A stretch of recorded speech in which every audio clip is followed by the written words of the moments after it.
Algo que no se comenta tan frecuentemente cuando se habla de inteligencia artificial es que al final las tareas en las que las máquinas nos pueden ayudar las podemos dividir en dos grandes grupos: las de clasificación, segmentar cosas donde nosotros no podríamos hacerlo, y las de predicción, anticiparse en la línea temporal.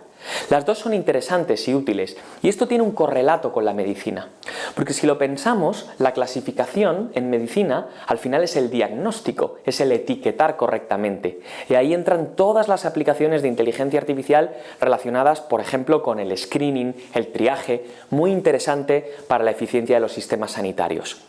Pero estas son las que suelen estar en los medios de comunicación, en la política, pero se habla menos del otro grupo, que también es fascinante. Es el de anticipar lo que va a ocurrir a nivel predictivo en un grupo de pacientes lo más reducido posible. En realidad esto ya lo hacíamos, se llama estratificación de riesgo, los scores de riesgo que utilizamos en medicina. Pero la diferencia es que antes, para hacer esos scores, utilizábamos variables seleccionadas por la mente humana y trabajadas por modelos estadísticos normales o clásicos, y ahora podemos seleccionar esas variables utilizando aprendizaje automático y por tanto aumentando el rendimiento de los modelos predictivos.